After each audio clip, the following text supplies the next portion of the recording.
Reprendre, puisque la technique m'indique que nous sommes prêts. Vous savez que vu qu'on va parler de technologie, désormais, nous ne sommes plus souverains. C'est la technologie qui décide si on peut reprendre ou pas. Et donc, les gens s'étant reconnectés à distance, après avoir pris connaissance des propos d'Elisabeth Borne à 17h30, dont nous pourrons discuter dans le cocktail après, mais certainement pas sur cette seconde table ronde, parce que c'est un peu le principe de ces débats que d'être un tout petit peu frustrant, parce qu'il y a énormément de thèmes qu'on voudrait aborder, et nous n'avons qu'une heure, 1h05 devant nous pour nous poser la question de savoir si les politiques technologiques sont au service de la souveraineté. Et pour ce faire, à nouveau, 3 intervenants. Olivier Coste, dans quelques instants, donc je montre pour les téléspectateurs qui sont à distance votre livre, qui est, pour les personnes qui sont présentes dans la salle à distance, tout un programme en soi, l'Europe, la tech et la guerre. Et vous allez nous expliquer que pour l'instant, l'Europe est plutôt sur une stratégie de ligne Maginot et plutôt mal partie pour l'emporter. Louis Gallois, déjà, il y a déjà des questions pour vous en tant que vice-président de la Fabrique sur effectivement l'efficacité des taxes aux frontières sur le CO2. Est-ce que c'est une autre ligne Maginot? Est-ce que l'Europe est vraiment maligne sur les questions de technologie ou non? On a pas mal répondu. Et à mes côtés, Sarah Guillou, vous êtes directrice du département innovation et concurrence à l'OFCE. Et puisqu'on a la chance d'avoir avec nous la pondération de la science, je vous demandez peut-être de cadrer un peu le débat pour voir de quoi on parle. D'abord, ces deux termes accolés, enfin, technologie et industrie, ça a rien d'évident en général quand on parle de... On a tendance à les opposer, alors qu'en fait, il y a peut-être des industries qui sont très technologiques et la tech, comme on dit souvent, en revanche, elle est assez peu industrielle.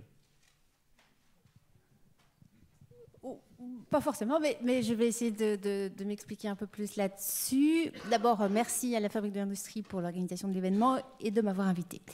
Alors, je vais essayer d'un peu planter le décor et effectivement d'essayer de justifier la question qui nous préoccupe, à savoir politique technologique et souveraineté industrielle ou technologique. Donc, je ferai mon propos liminaire et puis vous me direz si je suis trop longue. Sur 2 points, enfin en développant 2 points. Le premier, c'est essayer d'expliquer pourquoi est-ce qu'aujourd'hui, la technologie, c'est clé dans la définition des politiques industrielles. Aujourd'hui, il n'y a plus de politique industrielle qui ne passe pas par des politiques technologiques. Pourquoi ? Ça, c'est mon premier point. Et mon deuxième point, ce sera de me pencher sur le numérique, pour le coup, et d'essayer d'éclaircir la notion de souveraineté numérique, et puis aussi, après, un peu pour faire la transition avec la suite, essayer de positionner l'Europe en termes justement de souveraineté numérique et d'avoir un propos qui est le mien sur la position de l'Europe en la matière. Et je pense qu'ensuite, évidemment, il y aura un débat sur ça. Donc, mon premier point, c'est pourquoi est-ce qu'aujourd'hui, la politique industrielle, c'est une politique technologique? Alors, on l'a un peu laissé entendre que c'était autre chose tout à l'heure, mais c'est vrai qu'aujourd'hui, la technologie, c'est vraiment ce sur quoi se concentrent les États pour bâtir leur stratégie de politique industrielle. Alors, pourquoi en est-on arrivé là ? Il faut dire qu'il y a quand même une tendance de fond en Europe qui veut que la technologie, c'est quelque chose de très important. L'Europe, c'est la fille des Lumières quand même, ça reste très important. Ça reste encore le lieu dans le monde où on a cette croyance dans le progrès technique, en quelque chose porteur de progrès social. Et il n'y a pas un gouvernement en Europe, et je dirais même aujourd'hui dans le monde, sauf des États très particuliers, qui ne défend pas une politique de soutien à la recherche et développement. Donc l'agenda de la décroissance n'est quand même pas encore à l'agenda des gouvernements. C'est vrai qu'il y a un débat sur cette question, et il y a même un débat qu'on ouvrira très probablement sur l'arbitrage en Europe entre croissance et choix sociétaux qui parfois peuvent nous conduire à une croissance plus ralentie que ce qu'on peut voir dans le reste du monde. Donc la science, très important, mais la science ouverte en Europe. Et ça, c'est un élément assez clé pour comprendre l'état de l'Europe en matière technologique et aussi numérique. Alors, la technologie, c'est très important aujourd'hui pour construire la compétitivité. Donc, pourquoi ? Parce qu'on ne peut plus faire reposer la compétitivité aujourd'hui sur le coût du travail. Même les Chinois aujourd'hui sont ceux qui ont le plus adopté de robots au monde.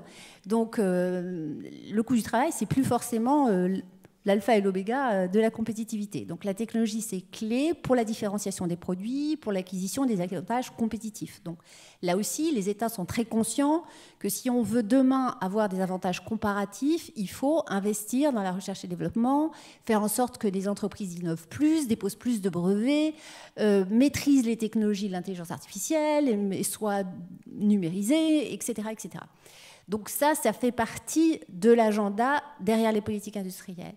Et puis la dernière raison pour laquelle la technologie est aussi, on va dire, un outil qui justifie l'intervention des États, c'est que on sait que tout ce qui concerne les activités scientifiques et technologiques ont des caractéristiques qui justifient l'intervention de l'État. Première caractéristique, la création d'externalités positives. Alors, par externalité positive, on veut dire que si vous investissez dans la technologie, dans la recherche et développement ou dans l'innovation, ça ne profite pas seulement à vous-même comme investisseur, mais aussi au reste de la société. Donc, externalité positive, ça veut dire qu'on sous-investit en tant qu'investisseur par rapport à ce qu'il faudrait en termes de choix optimal pour la société. Donc, externalité positive qui justifie que l'État subventionne et intervienne. Également, on a un problème de financement et d'asymétrie d'information, beaucoup dans tout ce qui concerne l'investissement dans la technologie, parce que vous avez des asymétries d'information, une absence de collatéral, et en général, il y a beaucoup d'asymétrie d'information. Celui qui investit, il est conscient de ce que ça... Parce qu'il connaît sa technologie, ou en tout cas la promesse de sa technologie, il est conscient que son investissement en recherche va avoir une certaine rentabilité, pas forcément votre investisseur. Donc il y a une asymétrie d'information qui fait qu'on a aussi un problème de financement, et surtout dans les petites entreprises. Et la troisième raison pour laquelle l'État investit, évidemment, c'est parce que dès qu'il y a technologie, recherche et développement, on a coût fixe élevé, rendement croissant, effet d'apprentissage et éventuellement aussi beaucoup d'avantages donnés aux premiers entrées sur le marché. Et donc, ça peut nécessiter que vous souteniez des entreprises jeunes, naissantes, pour pouvoir les faire acquérir ce niveau d'apprentissage et cette taille de marché qui les rend rentables et efficaces. Donc tout ça, ça justifie l'intervention de l'État. Donc la technologie, c'est en soi... moteur dans la constitution du modèle européen, c'est aussi en soi moteur dans la politique industrielle. Et aujourd'hui, sachant que la bataille géopolitique, elle tourne autour de la technologie, eh bien c'est pour ça que les politiques industrielles se concentrent sur la technologie. Mon deuxième point, c'est la souveraineté numérique. Alors, le numérique, c'est une technologie parmi d'autres, mais c'est une technologie extrêmement... general purpose, c'est-à-dire qu'elle va couvrir un grand nombre d'objectifs. Et c'est l'essence même de la technologie qui est à l'origine du pouvoir des réseaux et des grandes plateformes et de ces géants numériques qui font tellement défaut à l'Europe et qui conduisent à tant de critiques sur le modèle européen relativement à la puissance de ces géants numériques. Donc, quand on pose la question de la souveraineté numérique, en règle générale, et il me semblait que c'était un peu l'approche ici, on considère que si on avait plus de pouvoir économique numérique, c'est-à-dire soit des géants numériques ou bien en tout cas des entreprises extrêmement présentes dans l'économie numérique, on serait souverain. C'est-à-dire qu'on aurait acquis cette puissance économique qui donne la souveraineté. Mais la souveraineté économique, numérique plutôt, c'est un peu plus complexe que ça. Et je voudrais juste élargir un peu le concept de souveraineté numérique en rappelant que bien avant la pandémie, qui a ouvert les débats sur la souveraineté économique, souveraineté industrielle, alors ça c'est quand même quelque chose qui est né de la pandémie, hein, cette histoire de souveraineté. Bien avant la pandémie, on avait déjà commencé de parler de souveraineté numérique. Je vous rappelle, le livre de Pierre Bélanger qui portait ce titre, c'est 2014, ça fait maintenant 7 ans. Et pourquoi est-ce qu'on associait la question du numérique à la souveraineté ? La première raison, c'est que les activités numériques, leur origine, c'est un projet libertarien qui est contre les États. Donc, a priori, le numérique, c'est plutôt quelque chose qui va aller à l'encontre de la souveraineté des États. Donc ça, c'est la première chose. Il y a tout quand même une sphère libertarienne de la première déclaration John Perry Barlow sur l'indépendance et l'autonomie du cyberespace. Ça, c'est la première raison. La deuxième raison qui fait que la souveraineté est associée à numérique, c'est qu'effectivement, on pourrait faire référence au pouvoir de la technologie. Les entreprises qui sont dans le numérique, elles ont tendance à libérer des pouvoirs hyper importants qui vont contrecarrer la souveraineté des États. Donc il y a tout un tas de processus, que ce soit donc les rendements croissants, mais aussi tous les effets de réseau qui sont propres aux économies de plateforme. Et ça confère des pouvoirs très importants aux entreprises qui sont majeures dans l'économie numérique. Et ces pouvoirs-là, c'est des pouvoirs qui vont contrarier la souveraineté des États. Donc ça, c'est aussi une autre raison pour laquelle la souveraineté numérique est un débat en soi. Et enfin, il y a aussi la question de l'usage du numérique par les États eux-mêmes. Et là, on est encore dans un autre débat qui est celui des États autoritaires ou moins autoritaires, par exemple, je pense aux États-Unis, qui, eux, utilisent également le pouvoir numérique et les technologies numériques pour asseoir un contrôle sur les individus et également avoir un pouvoir d'extraterritorialité, de contrôle ou de pouvoir qui s'étend au-delà de leur propre territoire. Donc là aussi, on a le numérique utilisé par les États autoritaires, donc une extension de leur souveraineté sur les individus ou sur les autres États, mais on a aussi le numérique comme pouvoir qui contredit, ou en tout cas qui est un contre-pouvoir parfois très problématique aux États eux-mêmes. Donc la souveraineté numérique, c'est un concept beaucoup plus large. Il y a juste la question de savoir si on a des champions numériques. Et pour finir, la question est de savoir si l'Europe est-elle souveraine numériquement. Alors, j'avais fait un débat sur le sujet, et la question qui m'était posée, c'est l'Europe est-elle une colonie numérique?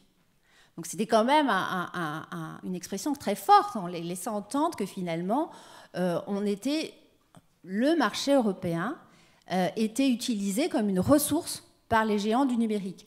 Alors c'est vrai que c'est très porteur comme message et comme image, mais c'est excessif, à mon avis, et un peu caricatural. Alors c'est vrai que l'atout de l'Europe aujourd'hui, c'est surtout d'être un grand marché, mais c'est un grand marché qui est récent quelque part. Et c'est aussi ce qui explique l'absence de champions numériques, c'est que l'intégration du marché européen, elle est récente au point que... et surtout, c'est un marché ouvert, donc au point qu'on se retrouve dans la situation où l'absence de champions numériques vient du fait qu'on n'avait pas ce marché intégré, avec la même culture, avec la même langue, qui fait que ceux qui sont entrés les premiers ont pu acquérir ce pouvoir de réseau qu'ont les grands champions et les géants du numérique américains, qu'on a par ailleurs laissé entrer, parce que le marché européen est un marché ouvert, de toutes les manières. Alors, quelle est la position de l'Europe en matière numérique? Alors, on peut voir plein d'indicateurs pour juger ça. Il y a pas mal d'indicateurs, que ce soit la recherche et développement des activités numériques, que ce soit la production de numérique, donc production industrielle, mais aussi les services numériques, que ce soit le nombre de brevets dans le numérique. Bon, sur tous ces indicateurs de performance de l'appareil de production, le diagnostic qui conduit à la conclusion générale peut mieux faire.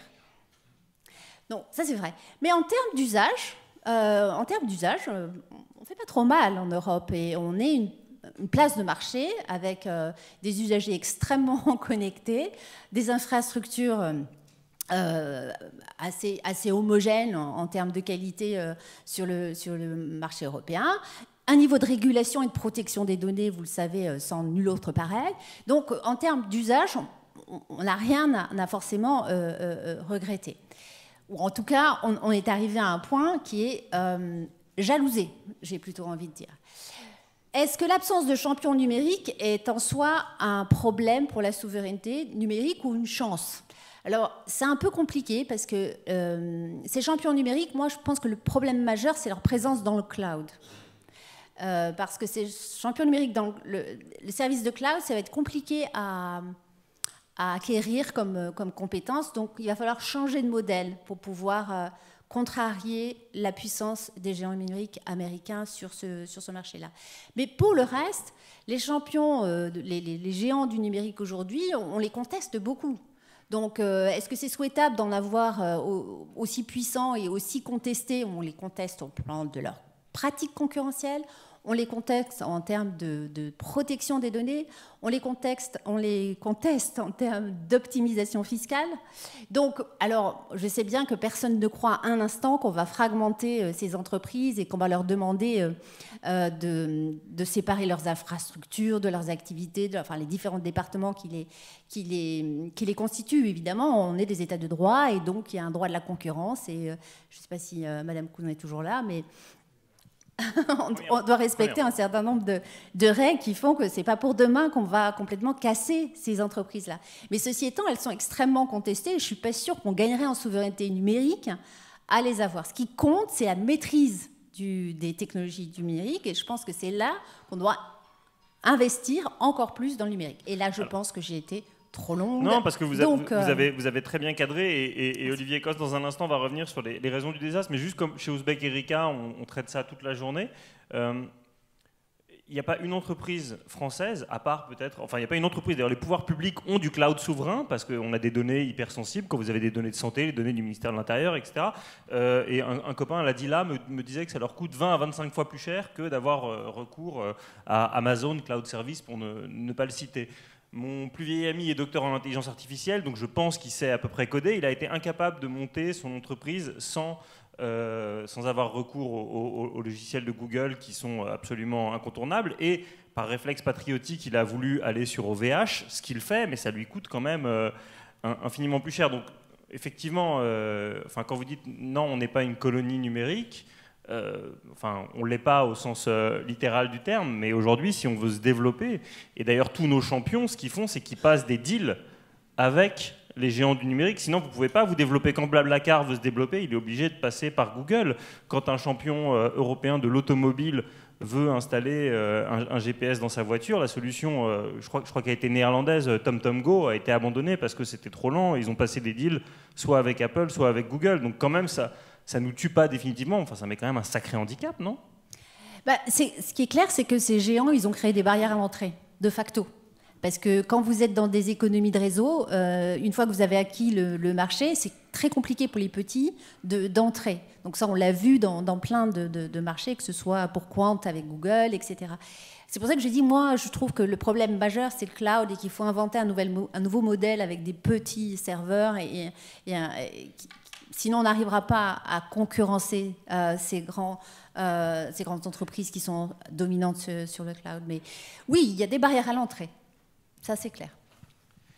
Alors, je vous propose de rembobiner un peu sur pourquoi est-ce que l'Europe ne domine pas ce monde de la tech, parce qu'après tout, ça n'a rien d'évident, puisqu'on a toujours dominé les révolutions industrielles. Donc, notre prochain speaker est présenté comme entrepreneur de la tech, mais enfin, dans une vie antérieure, vous étiez conseiller de Lionel Jospin, vous êtes expert à l'Institut Montaigne. D'ailleurs, vous brisez les codes, puisque vous êtes plus habillé, effectivement, comme un expert en audit qu'un start-upper. Vous n'êtes pas venu avec un sweat à capuche, enfin vous voyez, donc voilà. Et vous êtes venu, alors vous êtes dans la position du Torquemada,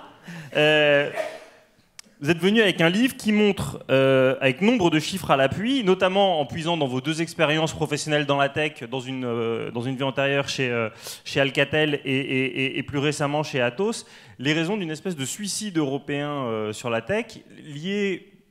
Non, je ne veux pas divulgacher d'ailleurs, mais enfin, il y a des questions d'investissement et il y a des questions de droit du travail, mais je divulgage rien, je vous laisse une dizaine de minutes en sachant que Olivier en a beaucoup sous la pédale, il a accepté de modérer son propos initial pour qu'on puisse avoir un échange, mais si vous avez des questions plus précises, je suis sûr qu'il se fera un plaisir de vous répondre. Merci beaucoup, je vais me mettre debout, parce que normalement je vais prendre des tomates, et c'est plus agréable d'être debout pour les tomates.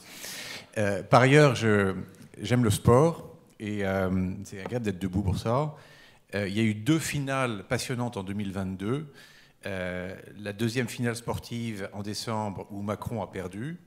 Et la première finale sportive en avril 2022, le débat présidentiel du 20 avril où Macron a gagné. Et je voudrais... j'y fais référence parce qu'il y a une question de la journaliste Léa Salamé aux 2 candidats que j'ai trouvée fascinante et que je voudrais vous passer. Elle prend 18 secondes. Pardon.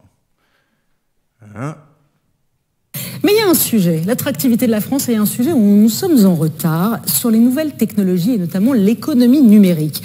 Amazon, Apple, Google sont aujourd'hui américains. TikTok est chinois. Comment faire pour avoir demain un Google français, un Steve Jobs français? Vous avez la parole, Marine Le Pen. Alors, pourquoi cette question, je la mets en avant? Parce que je la trouve fascinante pour deux raisons. La première, c'est que devant 40 millions d'électeurs, les deux candidats sont challengés sur la tech, sur l'économie numérique. Pour moi, c'est assez nouveau et c'est vraiment intéressant que ça devienne un sujet hautement politique, dans la finale absolue de la vie politique française. Et la deuxième raison pour laquelle je partageais ça, ça m'a fasciné, c'est les réponses des deux candidats, que je vous passerai après, si vous le souhaitez, mais qui sont totalement classiques dans leurs réponses et totalement hors de ma réalité depuis 30 ans. Et donc, quand j'ai vu ce débat, je me suis dit, je vais préparer ma réponse. Et j'ai rédigé 200 pages sur ce sujet pour essayer de répondre à Léa Salamé, non pas pour préparer ma campagne électorale de 2027, mais pour essayer de documenter ce que moi j'ai vécu depuis 30 ans. Alors j'ai passé 10 ans comme fonctionnaire, mais quand même sur les sujets de compétitivité industrielle, de tech, etc. J'étais à la DG Concurrence pendant 5 ans, pendant 3 ans, puis ensuite au cabinet, m'occuper de concurrence. Et ensuite j'ai passé 3 ans au cabinet de Lionel Jospin, à m'occuper d'industrie, de télécom, d'innovation, etc. Avec Bertrand Mabille qui est là. Et on était vachement contents de ce qu'on avait fait pour améliorer l'innovation en France. On était super fiers. Bon, vous allez voir le résultat. Puis ensuite, j'ai passé 20 ans dans la tech, vraiment, comme cadre dirigeant chez Alcatel, pendant 10 ans, à gérer la fermeture des usines de Turuk. Et puis, ensuite, j'ai monté ma propre boîte, une première fois, une deuxième fois, une troisième fois. Et en 2014, je suis parti aux États-Unis, vous allez voir pourquoi. J'habite New York. Je suis repassé 2 ans chez Atos. Et ma sensation est qu'il y a un vrai sujet européen. Alors que j'essaie d'exposer par ce bouquin et que je vais vous présenter en 10 minutes, ça va être chaud, en 4 parties. La première, c'est la tech, les technologies. Pour moi, c'est extrêmement lié à la guerre. Et en ce moment, c'est la confrontation US-Chine qui domine le monde, notamment en tech. Deuxième partie, où est l'Europe? L'Europe est en retard. Mais non seulement elle est en retard, mais son retard s'accroît sérieusement. Troisième point, il y a un truc dont on ne parle jamais et qui est pourtant mon expérience, soit comme entrepreneur, soit comme cadre dirigeant, patron d'une BU, d'une business division chez Alcatel, c'est le coût de l'échec. Et je vais en parler un peu en détail. Et en quatrième partie, je voudrais partager pourquoi il me semble nécessaire de bouger en ce moment à l'échelle européenne et pourquoi c'est possible, contrairement à tous les dialogues que j'ai avec des ministres, ou avec des patrons du CAC 40, ou avec des dirigeants européens, etc., tu as l'impression qu'on ne peut rien faire, c'est l'horreur, etc. On peut faire si on touche aux vraies causes. Et donc je voudrais que vous tiriez de ces 10 minutes, ou de ce quart d'heure, ou de cette heure, le sentiment qu'il y a des choses qu'on peut faire ou qui permettent à l'Europe de redevenir une puissance de l'innovation comme elle l'a été de 1450 à 1940. La guerre et la tech, c'est lié depuis toujours. 3 exemples rapides. On a inventé en Angleterre la machine à vapeur, première locomotive à vapeur en 1825 en Angleterre. 20 ans plus tard, l'Angleterre de 30 millions d'habitants écrase la Chine de 400 millions d'habitants, première puissance économique mondiale, grâce à des bateaux à vapeur. Et à partir de là, 100 ans d'humiliation en Chine, guerre civile, écrasement militaire par les Français, par les Américains, par tous les Japonais, horreur absolue en Chine. C'est intéressant à retenir parce que c'est vraiment au centre des débats en ce moment. Deuxième exemple, deuxième révolution industrielle, le moteur à explosion. L'électricité, la chimie, le pétrole, le moteur à explosion. 1900. 1944-45, les États-Unis dominent le monde grâce à leur industrie du moteur à explosion. Les porte-avions, les avions, les chars, les jeeps, c'est tous des résultats de la deuxième révolution industrielle qui démarrait en France, en Allemagne et qui s'est étendue aux États-Unis et au Japon. Maintenant, on est dans la troisième révolution industrielle depuis 50 ans. C'est celle du silicone, celle de l'information, c'est ce que j'appelle la tech, technologie de l'information et de la communication.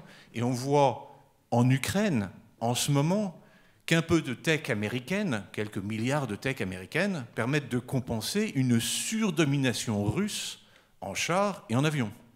Mais un peu de tech, bah, ça fait le déséquilibre, ça change les équilibres complets. Donc on est vraiment de nouveau dans un sujet de géopolitique où la tech joue un rôle central. Or, qu'est-ce qui se passe en ce moment?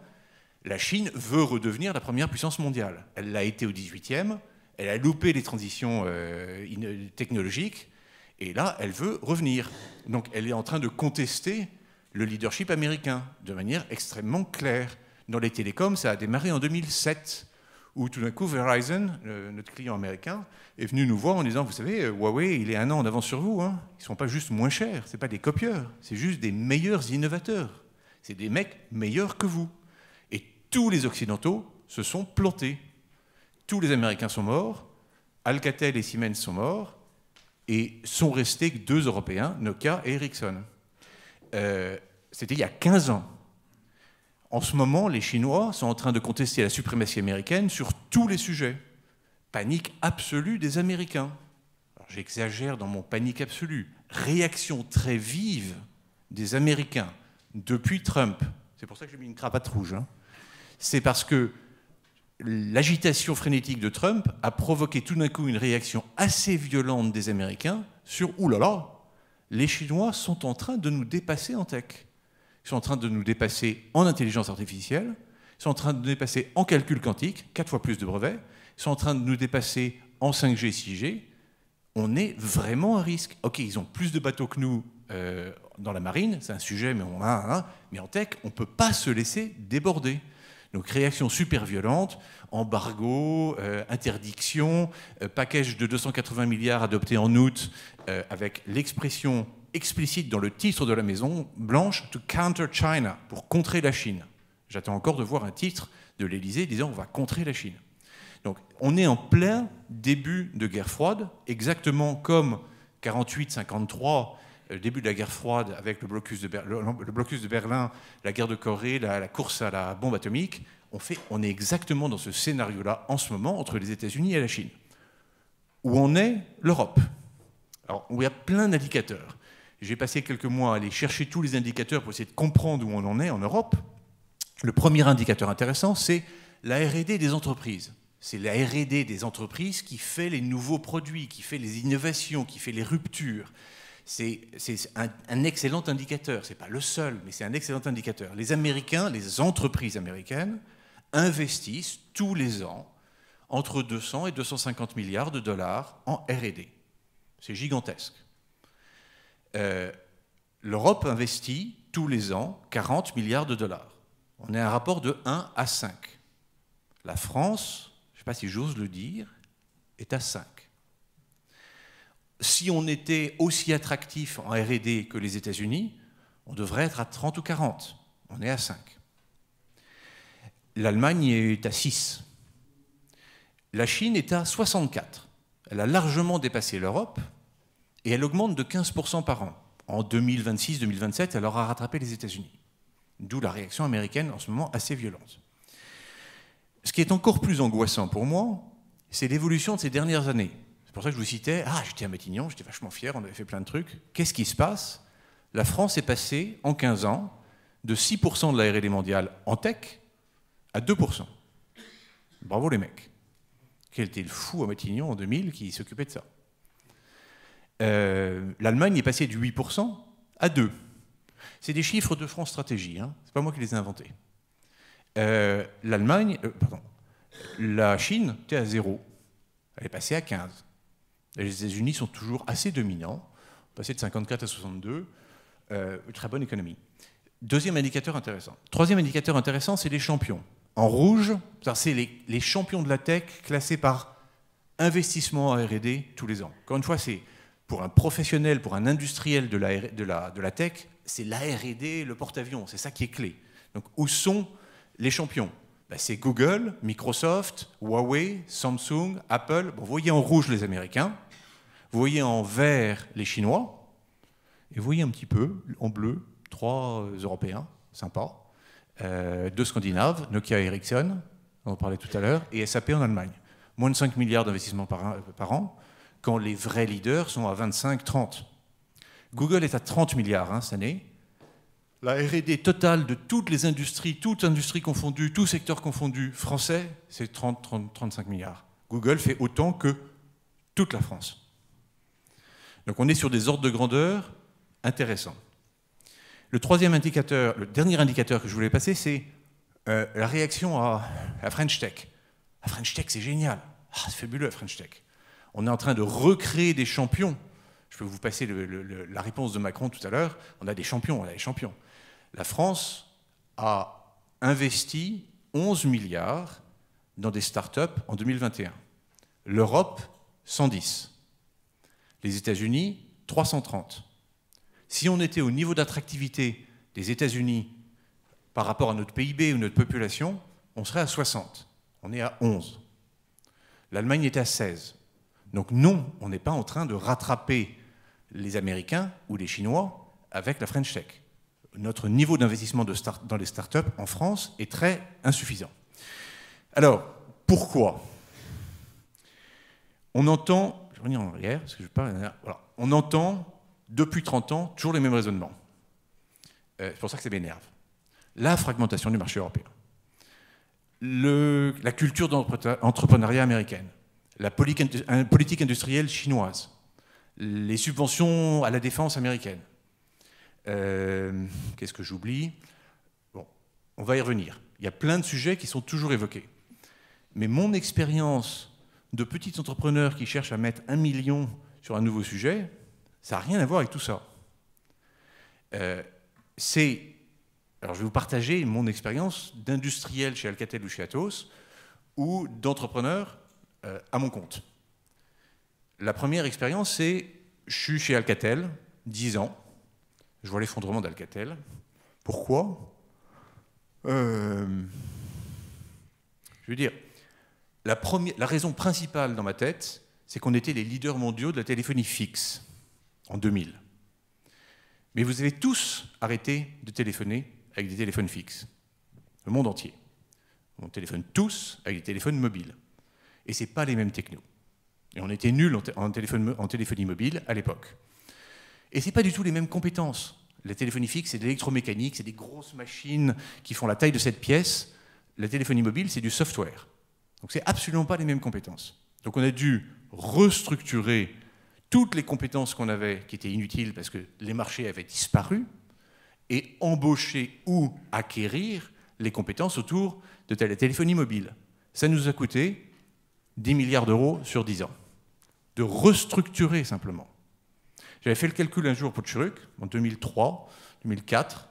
Je lui ai montré qu'on avait investi en R&D sur 3 ans 4,5 milliards, et en restructuration des compétences passées dont on n'avait plus besoin, 4,5 milliards, les mêmes montants. 10 milliards sur 10 ans, c'est 7% du chiffre d'affaires par an, c'est insupportable. C'est juste insupportable. On est mort d'épuisement financier. Et on est mort. Ça a été vendu à la casse, à Nokia, il n'y a plus de compétences françaises. Ce que je veux dire par là, c'est que ce poids, ce boulet du coût des restructurations, ce n'est pas un petit sujet. C'est le problème central de Siemens dans les télécoms, de Alcatel dans les télécoms, incapable de s'adapter aux variations du marché. Je vous ai cité fixe vers mobile, il y a 50 autres volatilités de marché qui sont impossibles à gérer si vous devez payer les restructurations de vos équipes. Atos, c'est pareil, c'est exactement la même histoire. On était les leaders mondiaux, ou l'un des leaders mondiaux de la gestion des data centers. Tout le monde va dans le cloud, il faut restructurer, ça coûte 1,5 milliard, 1,1 milliard officiellement, c'est 10% du chiffre d'affaires, c'est 4 ans de R&D, c'est juste insupportable. Et Atos est en difficulté à cause de ça, parce que nos équipes sont en Allemagne et en France. Entrepreneur, j'ai monté 3 ou 4 boîtes pour l'Europe, à Paris. Chez Alcatel, j'ai monté une start-up, 100 millions investis, j'étais vachement fier. On a fait la plus belle techno, avec Jean-Luc, de télévision mobile. Pour l'Europe, pour les fréquences européennes, pour les clients européens. Non, c'était exclusivement pensé pour l'Europe. Et on a pris un coup de fil des États-Unis, d'une start-up qui avait déjà 500 millions, qui nous a dit « Ça serait intéressant que vous veniez nous vendre votre techno parce qu'elle a l'air intéressante. » Et on a commencé à démarrer aux États-Unis, parce qu'ils avaient mis 20 personnes sur le sujet, puis 30, puis 40, ça a accéléré, c'était fabuleux, ça avançait. En Europe, il n'y a pas un client qui bougeait. C'était risqué, ils embauchaient personne, et ils avaient tous des équipes totalement saturées, incapables de faire avancer le sujet. Donc on a démarré aux US, ça a continué ensuite en Inde, ensuite on a eu la crise de 2008, ça s'est arrêté, ça s'est cassé la gueule, c'était une connerie, tout le monde a arrêté, les Chinois sur le même sujet, les Japonais sur le même sujet, les Coréens sur le même sujet, les Américains sur le même sujet ont perdu des milliards, nous on a perdu 100 millions, c'était normal. C'était totalement normal. Olivier, juste, je vous signale que vous êtes déjà au-delà de 10 minutes, donc comme en plus, oui, il y a un rebond final, voilà. Eh bien, je vais arrêter là. Je peux vous expliquer en détail, c'est dans le bouquin, pourquoi ça n'a aucun sens d'investir sur des projets de tech à risque en Europe, parce que vous avez en noir le coût de restructuration qui plombe totalement votre rentabilité. Et ce n'est pas le cas en Chine, ce n'est pas le cas en Inde, ce n'est pas le cas aux États-Unis. Ça, c'est le calcul économique. Pour 5 projets, il y en a un qui marche, 4 qui plantent, on perd de l'argent en Europe. Aujourd'hui, il n'y a pas eu d'investissement sur des sujets clés comme le cloud, l'intelligence artificielle, le calcul quantique. C'est des sujets super clés pour notre défense, pour l'avenir de nos entreprises. La bagnole aujourd'hui, c'est une voiture c'est un moteur sur roue. Demain, ça sera un ordinateur sur roue. Et les meilleurs spécialistes de l'ordinateur sur roue, c'est la Californie et la Chine. C'est pas Stuttgart et c'est pas Turin. On a des petits sujets de survie de notre commerce avec la Chine dans une confrontation entre États-Unis et Chine, de guerre froide. Comment on fait? On peut aller vite, il y a du détail là-dessus. Il y a des solutions qui ne sont pas une remise en cause du modèle social européen. Je peux passer 3 heures là-dessus. Je serais heureux de passer 3 heures là-dessus. On ne peut pas parler du sujet parce que chaque fois qu'on ouvre le sujet, tu touches au modèle social européen, c'est impossible. Or, on parle de quoi? On parle de lois qui ont été mises en place par Giscard et par Helmut Schmidt, qui n'ont rien à voir avec le Front populaire ou avec la Libération, qui sont là pour protéger les OS de Billancourt du premier choc pétrolier. Et on applique à ces gars-là, on applique à des gens comme moi, de la tech, super bien payés, super formés, qui n'ont aucun problème de chômage, des lois qui sont faites pour protéger les gens sous-qualifiés et qui sont face à un chômage de masse. Ça n'a aucun sens, ni économique, ni social, ni de justice. Je voudrais arrêter là. C'est traitable.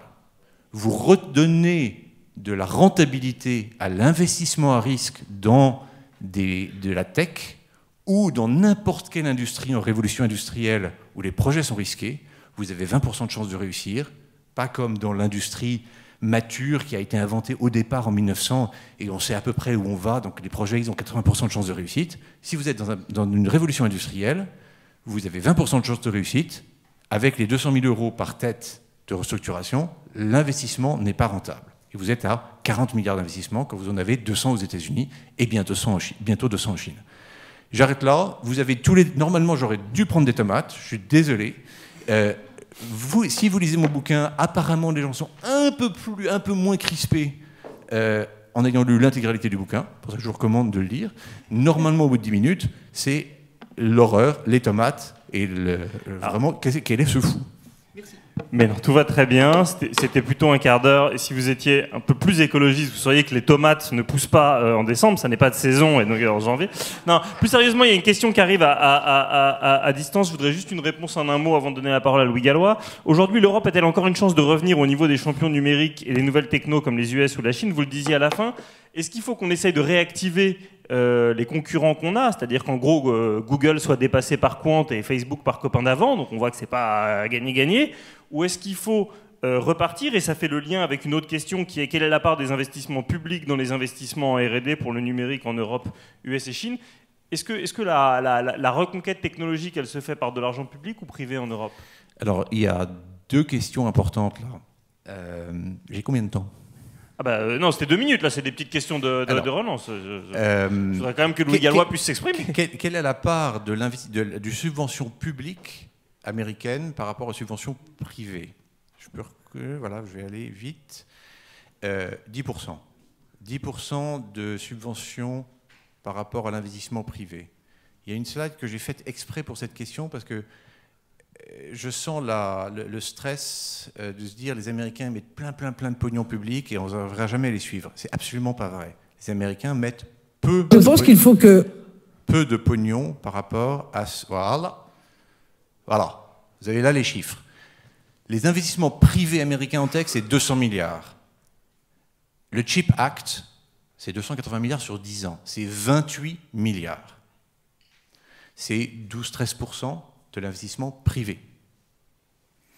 Le DARPA, qu'est-ce qu'on entend la DARPA, il faut faire une DARPA européenne, c'est fabuleux la DARPA. Alors je pose la question, c'est combien la DARPA? C'est des dizaines de milliards, c'est 3,5 milliards. C'est que dalle. C'est vachement important, mais en montant, c'est que dalle. Donc, qu'est-ce qui fait les 200 milliards? C'est nous. C'est nous qui achetons de la tech américaine, qui achetons des iPhones, du cloud, qui faisons la rentabilité des boîtes américaines et qui en plus investissons notre épargne, tous, je suis sûr que tous vous avez de l'épargne investie dans le Standard & Poor's, qui est principalement de la tech américaine. Donc qui finance et qui achète et qui fait la rentabilité de ces 200 milliards, c'est nous. C'est le monde entier, mais c'est un tiers nous. On est à 40 milliards aujourd'hui en bleu là. Les subventions publiques, c'est European Chip Act, on se bat pour 3 milliards par an. J'ai même pas compris si c'était 3 milliards par an ou 3 milliards sur plusieurs années, mais on se bat sur 3 milliards. Et la France 2030, le grand projet France 2030, c'est 5 milliards. Il faut qu'on monte à 200. Donc, c'est pas de l'argent public qui va changer ça. Les États sont hors d'État. Pas de jeu de mots. Il faut retrouver la rentabilité de l'investissement privé, qui n'existe pas aujourd'hui. On n'a pas le problème en automobile et en aéronautique, on est les meilleurs au monde. On n'a aucun problème pour investir. Vous verrez les courbes des investissements des entreprises de la deuxième révolution industrielle. En Europe, ça se passe super bien. Il n'y a aucun problème. Il n'y a que dans la tech qu'on a un problème. Deuxième question, c'était quoi? Non, mais c'était la même. C'était est-ce qu'on peut revenir en partant des acteurs existants ou des nouveaux? Mais vous y avez répondu. On peut faire du rattrapage industriel à la chinoise ou à la Pompidou sur des industries déjà bien identifiées, comme le semi-conducteur, peut-être le cloud, mais il faut que ce soit clairement identifié. Sur tout ce qui est innovation de rupture, ça n'a aucun sens. Donc il faut faire ça avec... il faut faire ce qu'on a fait dans les années 60 avec des technos sur lesquels on avait 30 ans de retard par rapport aux Américains, comme le nucléaire, comme l'aéronautique, comme le télécom. Ça, on peut le faire. Mais c'est une petite partie des sujets à traiter. Voilà. Oui, alors je voudrais juste laisser Louis Gallois s'exprimer et je vous prends en question après, il n'y a pas de souci, je vous ai vu. C'est une question de relance directe par rapport à la question? Alors allez-y. On va vous apporter un micro, sinon on ne vous entendra pas. C'est pour les personnes qui suivent à distance, sinon elles ne vous entendront pas. Vous nous avez beaucoup parlé chiffres, je pense que, et vous n'allez pas me contredire compte tenu de votre expérience, que l'aspect culturel a beaucoup d'importance. Je prendrai deux exemples, un au XVIIe siècle, qui est la machine à vapeur, et l'autre qui est XXe siècle, qui est le désastre UPSA, que vous connaissez, puisqu'on avait innové, et puis le Bercy, enfin le fisc, a fait qu'on a vendu une pépite pharmaceutique aux Américains. Alors, puisque vous avez parlé de la guerre, je vous rappelle que, vous savez que le principe de la machine à vapeur a été inventé par un Français. Le malheur, c'est qu'il était protestant, donc il a dû se réfugier en Angleterre. En Angleterre, il a essayé d'installer son moteur à vapeur sur un bateau, sur la Tamise. Les Anglais lui ont mis les bâtons dans les roues, donc ça n'a pas pu se faire. Et où est-ce qu'on a retrouvé la machine à vapeur? Sur un bateau américain pendant la guerre d'indépendance qui a foutu la raclée aux Anglais. C'est un exemple. Et moi, personnellement, bon, faut pas non plus franciser complètement le débat, mais c'est quand même important. Il y a d'autres facteurs que ceux que vous avez dit qui sont très importants. C'est l'appétence des nouvelles générations pour l'industrie et la recherche. Là, l'Europe est en retard. Enfin, il y a certains pays comme nous qui sont très en retard par rapport à d'autres. Et puis, donc l'éducation, et puis la confusion entre les finances et l'industrie. Je pense que beaucoup de nos malheurs français sont arrivés du fait qu'on a intégré le ministère de l'Industrie à Bercy. Ah ben Allez-y, monsieur Louis Gallois, si vous voulez répondre à la fois sur l'éducation, sur le protestantisme. Parce que je sais que vous êtes... Vraiment en 30 secondes quand même. Oui. Il y a 1 heure à passer sur les autres causes du retard européen. Je ne vais pas le faire maintenant. La culture en est une. Je dirais, la culture de long terme, il n'y a aucun problème. La culture profonde, la religion, l'éducation, la manière dont on a été formé. On a été les maîtres du monde en technologie de 1450 à 1914. On n'a pas changé depuis. L'Europe est le continent de l'innovation. Par contre, ça fait 50 ans que les patrons de BD, de business divisions comme moi, on leur dit « Tu n'investiras pas sur un projet à risque. C'est interdit. Tu n'embaucheras pas. » C'est les 12 commandements, ou 10 commandements, pardon, de tout patron dans la tech en Europe. Donc là, effectivement, on crée une culture de « prends pas de risque ». Mais ça se change. C'est pas compliqué. On a été les leaders de la tech, les leaders de l'innovation pendant des siècles. On a la culture adaptée. On a tout ce qui est adapté. On a juste un petit problème de rentabilité. Et la culture légère dans laquelle moi j'ai été formé, de « tu n'investiras pas », ça se change. Hein. Faut pas des siècles. Voilà, merci.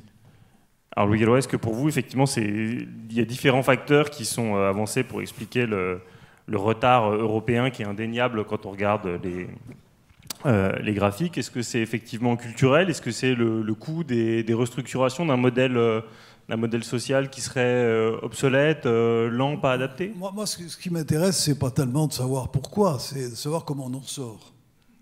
Il y a 2 sujets. C'est le développement des techs, pas de la tech, des techs. Et le deuxième sujet, c'est la pénétration des techs dans l'industrie. Et moi, je voudrais parler des deux, parce que les deux sont également importants. Alors, premièrement, sur le développement de la tech, où en est la France, où en est l'Europe. Sur un certain nombre de technologies, je partage l'avis d'Olivier Coste. Et je suis plus pessimiste que Mme Guillou. Nous sommes une colonie numérique des États-Unis. C'est M. Musk qui permet à l'armée ukrainienne de travailler sur le front de l'Est. J'ai vu ce qu'était... il y a eu une réponse européenne sur un sujet majeur qui est le GPS avec Galileo. Heureusement, parce que moi j'ai vu comment les Américains oblitéraient le GPS pendant la guerre de Yougoslavie et pendant les guerres du Golfe. C'est-à-dire qu'ils privaient... ils utilisaient ça comme un instrument de pouvoir, ce qui est d'ailleurs assez compréhensible. Hein. Et je pense que ce qu'aurait été la crise du Covid en Europe si nous n'avions pas bénéficié de Zoom, Teams, etc. Donc je crois que nous sommes une colonie numérique. Mais il y a d'autres technologies qui sont peut-être des technologies plus matures, mais qui ne sont pas sans intérêt. La France maîtrise 2 filières de haute technologie. Le nucléaire, essentiel, et l'aéronautique. Et sur l'aéronautique, nous avons fait mieux que Boeing, qui pourtant, je peux vous le dire d'expérience, est abruti de subventions.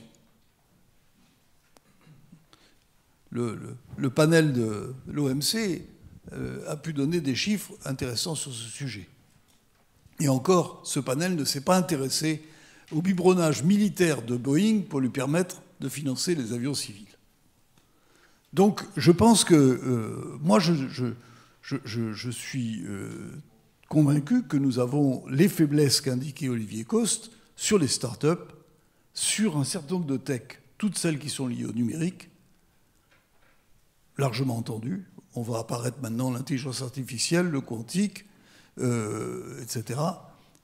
Mais sur un certain nombre de secteurs que vous qualifieriez de matures, je pense qu'on est capable de se défendre. Et l'innovation n'y est pas uniquement incrémentale. Elle est également de rupture. Lorsqu'on va faire un avion à hydrogène, je ne sais pas s'il volera, c'est une innovation de rupture. Et là-dessus, nous ne sommes pas en retard. Bon. Mais nous pesons peu sur les techs qui sont les plus visibles au niveau français et au niveau européen. Alors il y a des frémissements. Moi, je cherche toujours à voir ce qui nous permet de nous dire qu'on n'est pas dans la mauvaise direction. Il y a des frémissements. On a été capable de développer. Les start-up européennes commencent à apparaître. Ce sont des petits bourgeons. Le nombre de licornes s'accroît. Donc je ne suis pas complètement négatif sur le sujet. On était capable de financer des tickets de 10 à 20 millions d'euros. On est maintenant capable de financer en Europe des tickets de 100 à 200 millions d'euros. Évidemment, ça ne suffit pas. Il faudrait être capable de financer des tickets à 1 milliard d'euros. Mais je pense quand même qu'il y a une évolution qu'il faut être capable de reconnaître, parce que sinon on a tendance à dire bon, c'est foutu, quoi. Alors quels sont les défis que nous rencontrons? Le premier défi, c'est celui qu'Olivier Coste a mis en valeur dans son ouvrage. Les réglementations sociales européennes font qu'il n'y a pas la capacité de mouvement que donne l'absence de réglementation sociale américaine. Et c'est vrai que fermer une boîte, c'est compliqué, c'est plus compliqué qu'aux États-Unis. Réduire des effectifs, ça prend plus de temps. Moi, je peux vous donner un petit exemple. Chez Airbus, du côté français, il a fallu 6 mois, du côté allemand, 18 mois. Hein? Donc, aux États-Unis, Boeing fait ça en 2 mois, parce que c'est quand même une entreprise qui ne peut pas se permettre de faire ce que fait monsieur Bezos avec Amazon et ses 18 000 suppressions d'emplois qu'il annonce, ou alors monsieur Musk qui, chez Twitter, distribue les boîtes en carton pour que les gens emmènent leurs affaires le lendemain. Aux États-Unis, c'est possible dès lors qu'on n'est pas dans un secteur syndiqué, parce que quand on a un secteur syndiqué, ça coûte beaucoup, beaucoup plus cher. Hein. Il se trouve que ce n'est pas pour rien que M. Bezos se bat pour ne pas avoir de syndicat chez lui. Hein, parce que je pense que les choses sont plus compliquées quand il y a des syndicats. C'est le premier défi. C'est la mobilité, la capacité d'adaptation. Mais la critique que je ferai à Olivier Coste n'est pas son analyse, son diagnostic.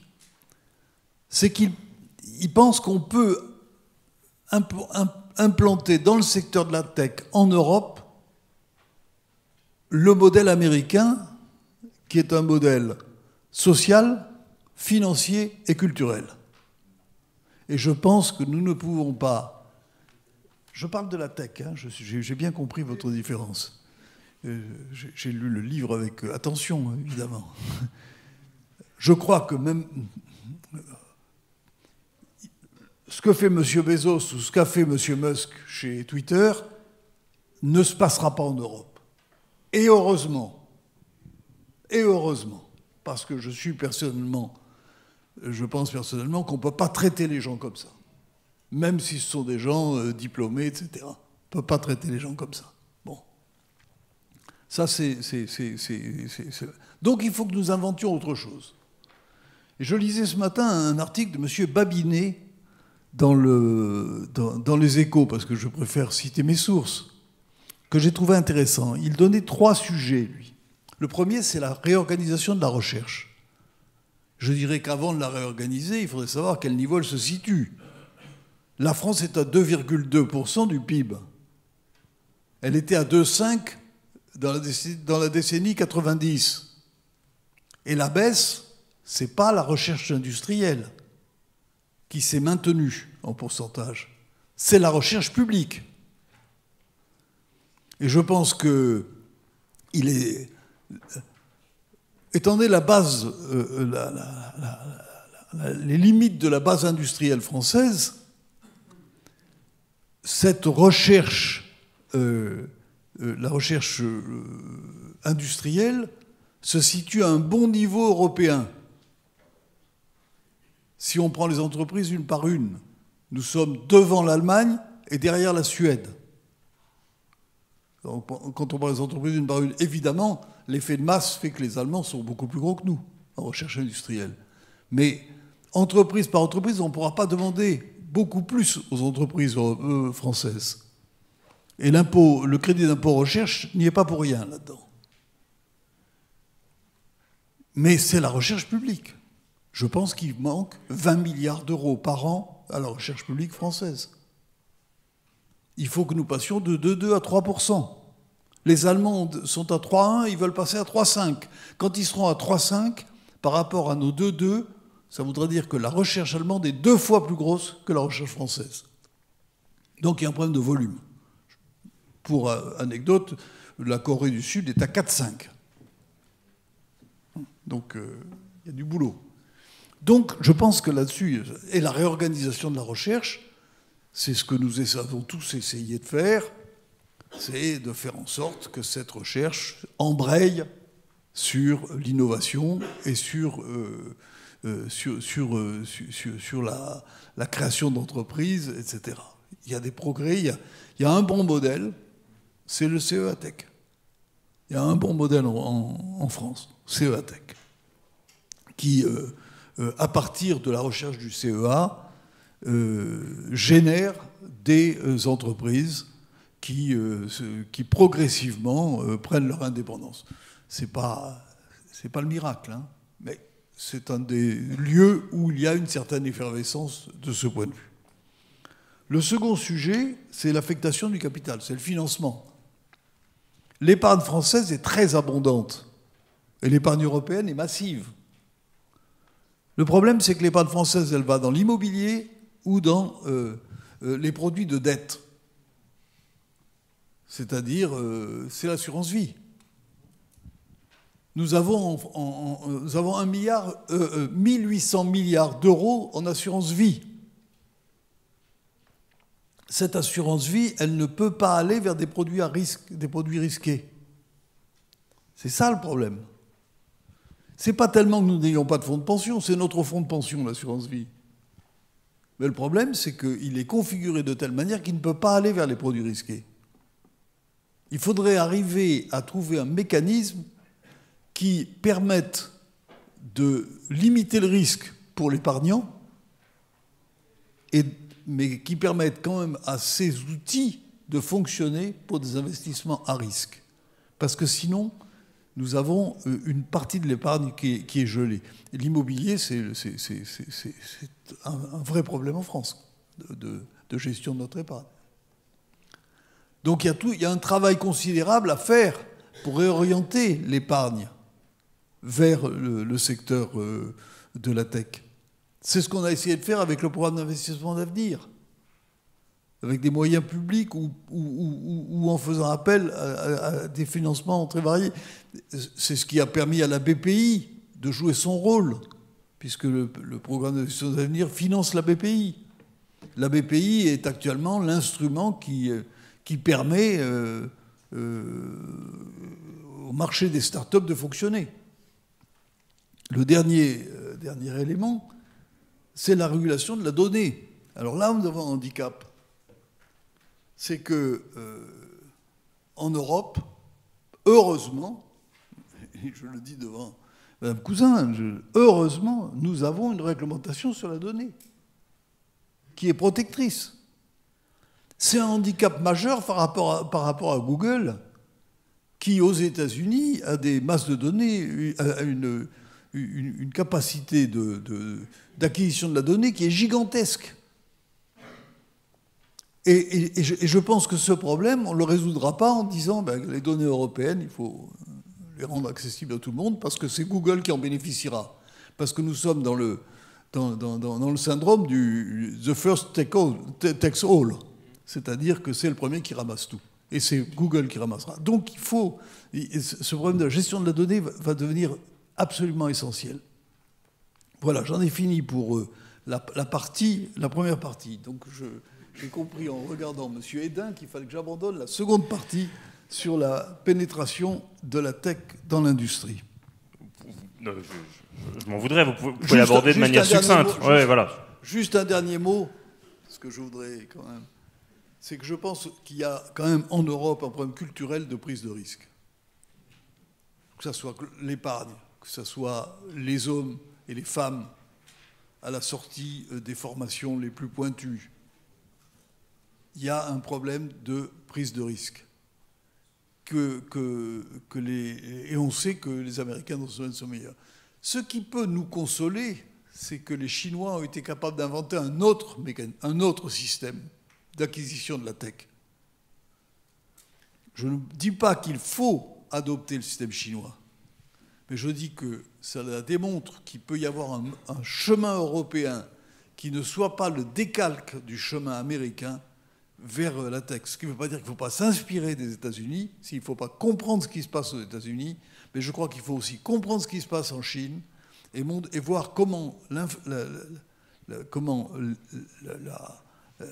l'intervention des États et l'intervention de l'Union européenne, alors là, évidente, peut être couplée avec le dynamisme du secteur privé. Et je pense qu'il y a un modèle européen à inventer dans ce domaine. Sarah Guillou, sur ce point, en complément, on sait bien que le rôle de la puissance publique peut être extrêmement puissant, y compris avec des tout petits pays. On le sait assez peu, mais Israël est leader mondial de la cybersurveillance et a priori ça reste un État de 9 millions d'habitants. Enfin, il y a tous les chiffres dans le livre d'Olivier Coste sur le nombre de licornes israéliennes. Et plus encore, chez Ouzbek, on aime beaucoup parler du cas de l'Estonie, qui est vraiment minuscule et qui, après l'effondrement de l'Union soviétique, a dû intégralement se réinventer et qui a 4 licornes qui dominent le monde, dont la plus connue est Spotify, qui a réussi à damer le pion à YouTube et autres, mais avec des investissements publics considérables à la base. Est-ce que, de votre point d'observation de l'OFCE, la seule chance de salut de l'Union européenne, c'est des relances d'investissements publics massives ? Alors, s'il n'y avait qu'une seule solution à un problème qui est multidimensionnel... On peut en ouvrir plusieurs.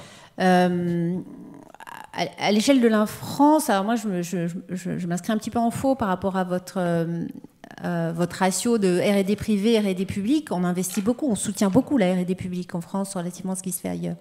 On soutient aussi beaucoup la R&D privée. On a quand même un défaut d'innovation et de R&D. Alors, l'investissement public, c'est une chose, mais on l'a souligné précédemment, hein, l'entrepreneuriat et la prise de décision et l'innovation, c'en est une autre. En France, on s'aperçoit que, par exemple, si on compare avec les autres pays européens, le taux d'innovation des entreprises françaises, par secteur, c'est-à-dire que ce soit de la tech, que ce soit de l'industrie, quels que soient les secteurs de l'industrie, le taux d'innovation est plus faible. Donc oui, c'est vrai, il y a des intensités de R&D dans certains secteurs qui sont totalement comparables à ce qu'on trouve en intensité de R&D aux Allemands. Mais comme effectivement les volumes sont plus faibles, plus étroits, c'est plus petit. Mais par exemple dans l'intelligence artificielle, je viens de lire un rapport là-dessus. Si on mesure par les brevets déposés, donc il y a quand même une petite mesure de la performance technologique, la France est loin. Et pourtant, elle a investi massivement. On avait des chiffres qui sont disponibles, c'est celle récemment qui a investi le plus en R&D public pour faire de l'intelligence artificielle. 1,5 milliard. Donc beaucoup plus que le Royaume-Uni, que l'Allemagne. Pourtant, on a déposé beaucoup moins de brevets. Et les entreprises privées sont très en retard dans le classement des 10 premières entreprises européennes qui déposent des brevets dans l'intelligence artificielle. En revanche, on a 6 organismes de recherche publics sur 10 qui sont français dans le classement européen. 6, dont le CEA, dont le CNRS. Alors, c'est bien la preuve qu'il y a un investissement public derrière, mais c'est aussi la preuve qu'on a quand même un défaut d'investissement dans l'intelligence artificielle des entreprises privées. Alors, ça vient aussi de la spécialisation industrielle. Il y a un certain nombre des résultats que vous avez énoncés qui viennent de la spécialisation industrielle. Par exemple, la R&D dans la tech en France, ça passe par la défense. C'est Thales. Ça passe pas, effectivement. Et puis, pourquoi les États-Unis ont un tel niveau d'investissement? C'est parce qu'ils ont des hyperscalers.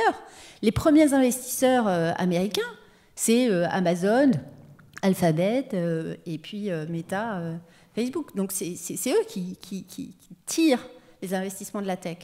Donc on n'a pas ces hyperscalers, donc on n'a pas ces montants de R&D. Puis je vous rejoins totalement sur la donnée. Notre problème dans l'intelligence artificielle, ça va être, on va rencontrer cette limite-là.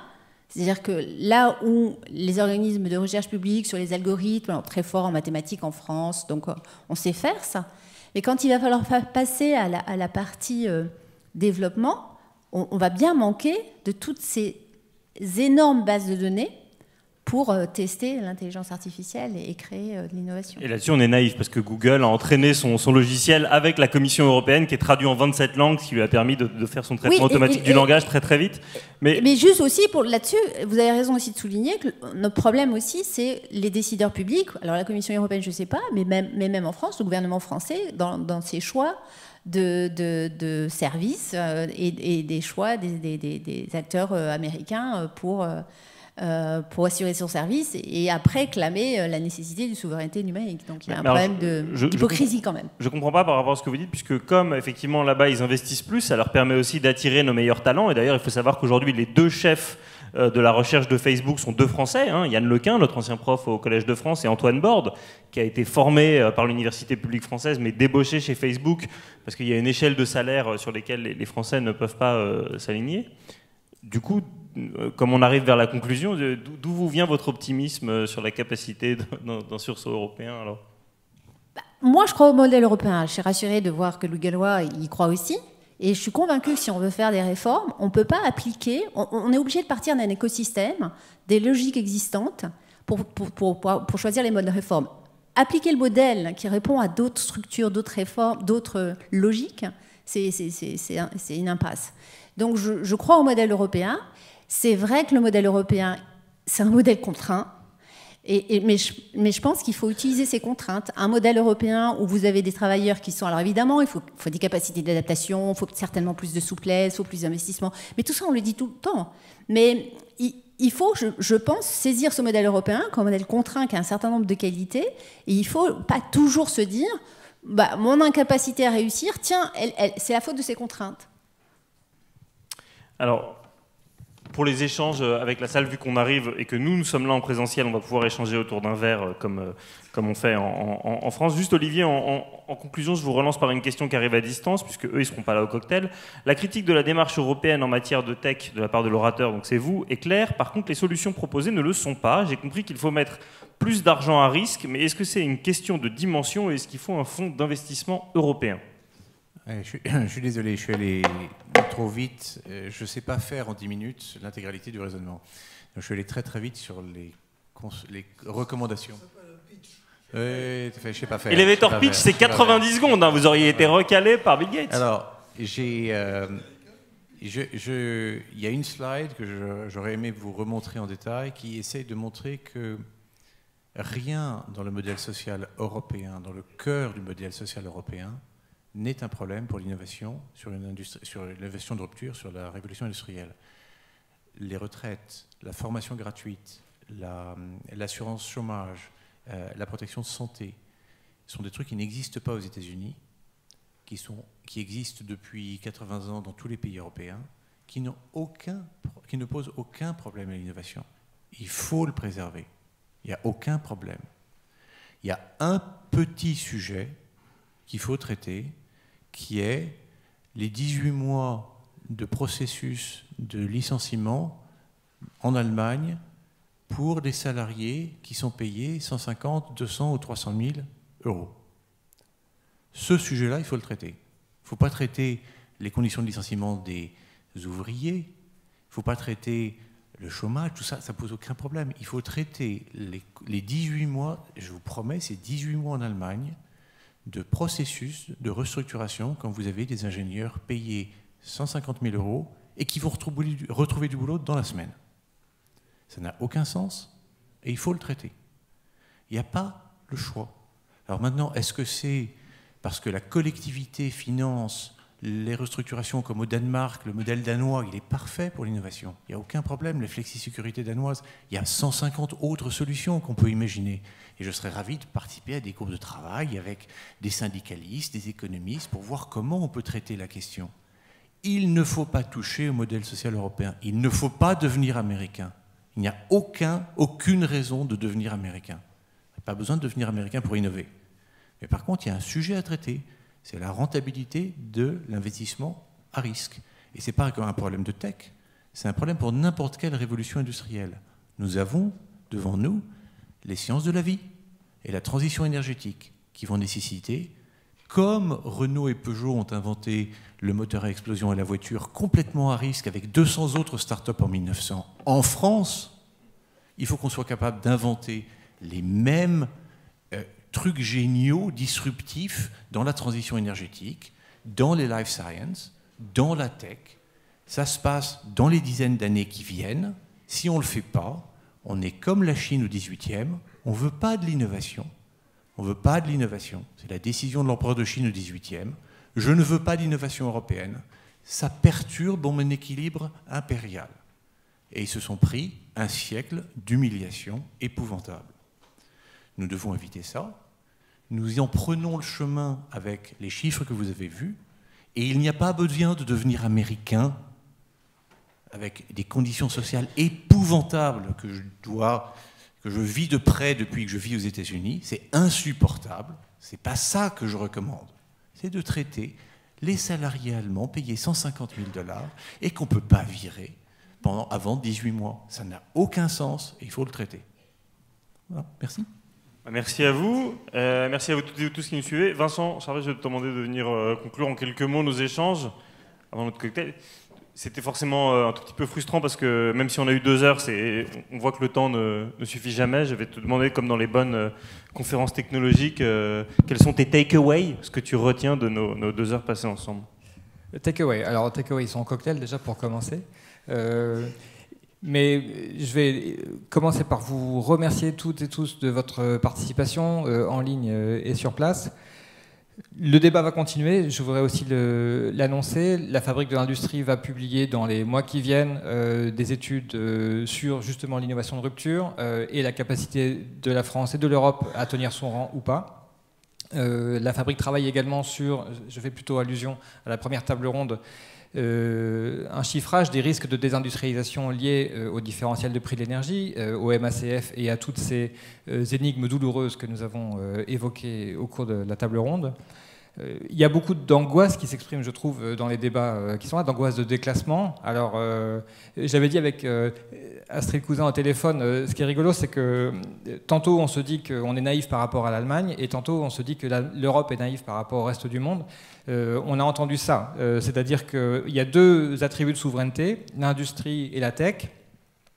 Quand on parle de l'industrie, on ne parle pas beaucoup des États-Unis en réalité, mais on a peur de mourir face à la suprématie allemande. Quand on parle de la tech, du coup on a un destin un peu plus inclusif au niveau européen et on s'imagine être pris en tenaille ou en étau entre les États-Unis et la Chine. J'imagine qu'il y a un problème de représentation. Je pense qu'aussi il y a un problème de mesure et de définition. Ça, on martèle ça à la Fabrique depuis un moment. L'industrie est aujourd'hui quelque chose de calibré dans les statistiques, c'est un certain nombre de secteurs manufacturiers, et de beaucoup plus polysémique, voire polymorphe dans les débats comme celui de ce soir. Ça va de la tech, qui est évidemment du secteur des services, à l'industrie automobile. Tant qu'on mesure notre accomplissement ou notre cheminement à un pourcentage d'industrie sur PIB, on se pose des bonnes questions avec de mauvais outils de mesure. Et donc, je pense qu'on a besoin aussi, pour sortir par le haut de ces débats, de revoir les termes dans lesquels nous débattons. Voilà, merci encore de votre présence. Merci aux panélistes. Et à tout à l'heure.